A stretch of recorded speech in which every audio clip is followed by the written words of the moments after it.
Welcome to Public Exposure. My name is Jake Moe, and I'm filling in for Stan Emmert this week.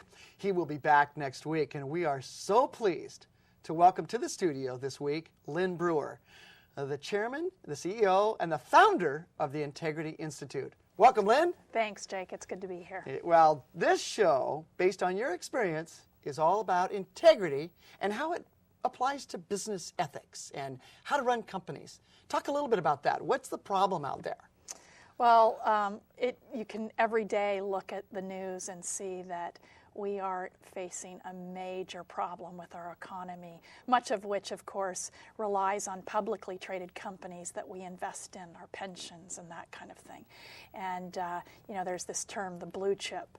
But, of course, it's also a risky world out there. And even the government acknowledges that, right? Yes. I mean, at the highest levels. Yes. And I think we've got a slide that is going to be on screen. And here it says, increasingly, I have become concerned that the motivation to meet Wall Street earnings expectations may be overriding common sense business practices. What integrity doesn't seem to fit in that particular sentence. Well, what's driving these folks? Actually, it is, in that that was Arthur Levitt, former chairman of the SEC, in 1998, so we're talking 3 years before Enron's implosion. He was really cautioning Wall Street to look at these things called quarterly earnings and what companies were doing to project their earnings in the future. And then in 2002, you made a prediction. Yes. And what was that prediction? So I said, when I wrote my autobiography after blowing the whistle on Enron in 2000, that I said, look to Enron to foretell the future, because I believed that Enron was symptomatic of a bigger problem. And one company, as kind of the guinea pig, really was a reflection of the whole system? Well, I think it brought to light some of the fallacies that Wall Street played by the rules, and that things were safe, and that our pensions were safe, and our retirement was safe.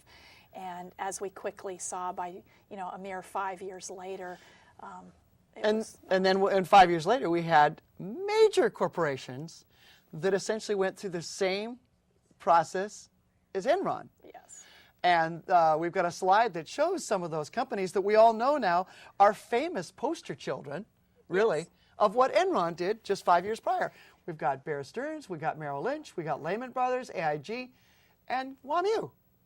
What was happening?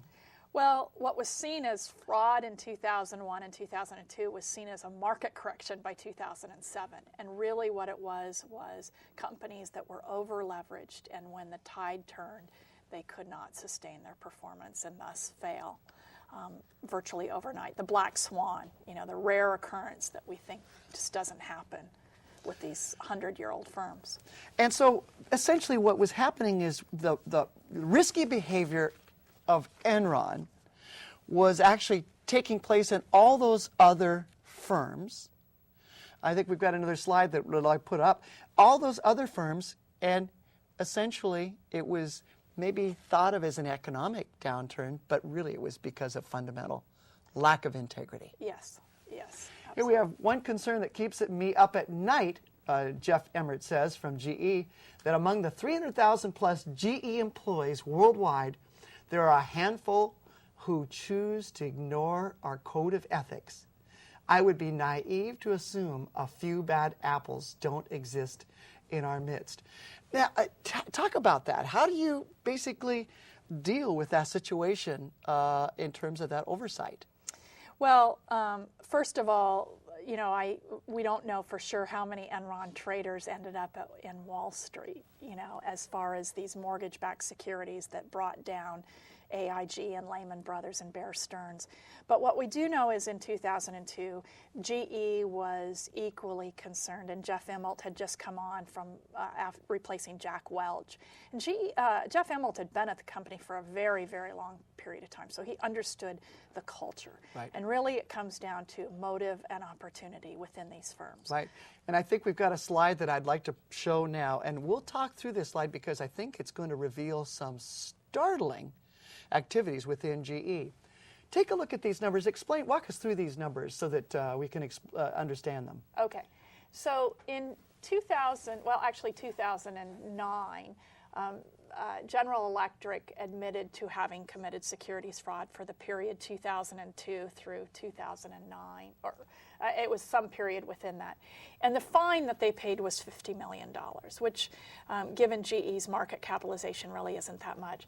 They paid $200 million, 4 times that, in attorney's fees and accounting fees to fight that charge. So they're into it $250 million so far. What's the top number represent? The market capitalization that investors lost who had invested in GE over that period of time, $170 billion. So essentially this $50 million fine, it just catapulted to a loss of $170 billion. Well, that's just unbelievable. Yeah. Because for the stockholders of GE, essentially that problem just became huge for their long-term retirement. Yeah, Jim Collins, who wrote From Good to Great, said to me, actually, shortly after Jeff Immelt was appointed, he said, Jeff is going to have to manage down what Jack Welch managed up, back to Arthur Levitt's statement. Yeah. For 64 quarters in a row, Jack Welch met their earnings targets at GE, which is statistically impossible. Now, our guru of the financial world, Warren Buffett, he addresses this as well, doesn't he? I mean, he's been pretty famous with some of his comments. And I think we've got a slide that basically says something to that effect here. The important thing is the culture. If we had somebody standing over everybody's shoulder, things would still happen. Somebody today is doing something wrong. We just hope it's small and we find it. Now, this slide is very interesting because my wife is a school teacher. And she just found out recently that a couple of folks in her class, her 6th grade class, were fudging on some tests. And so she has embarked on a program for the last couple of weeks of, during tests, just quietly standing over the shoulder of those test takers. And you know that the results of their tests in the last 2 weeks have plummeted. Ah. Because yes. they were caught. And basically Warren is saying the same thing, that someone needs to be standing over that shoulder. Yeah, what's interesting is Berkshire Hathaway has a reinsurance company, and it's in the same business as AIG is. And they engaged in a transaction that actually ultimately brought AIG down, but didn't bring Berkshire Hathaway. That's the premise through which I'm most interested in. The fact that you can have one transaction where one company, the largest insurance brokerage firm in the world, can actually fail and another company not be impacted by it. Wow. Now, what about this balance of striking a balance between all of these factors, whether it's the rules and regulations and the thirst for profits? Yeah, the thirst for profits is really at the key of this. Most people believe that it's greed or hubris that causes these CEOs to do what they do. Actually, CEOs are no different than you and I in that they're driven by self-interest. And that self-interest is to keep their job. And that requires they do 3 things. They increase their earnings per share, they increase the dividends, and they increase the stock price.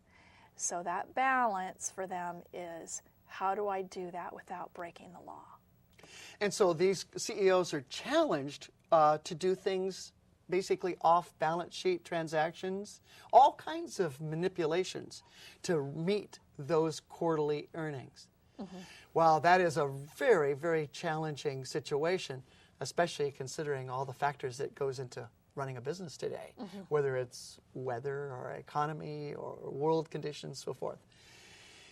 Well, you're watching Public Exposure, and I'm Jake Moe, sitting in for Stan Emmerich this week, and we're talking to Lynn Brewer, the CEO and founder of the Integrity Institute.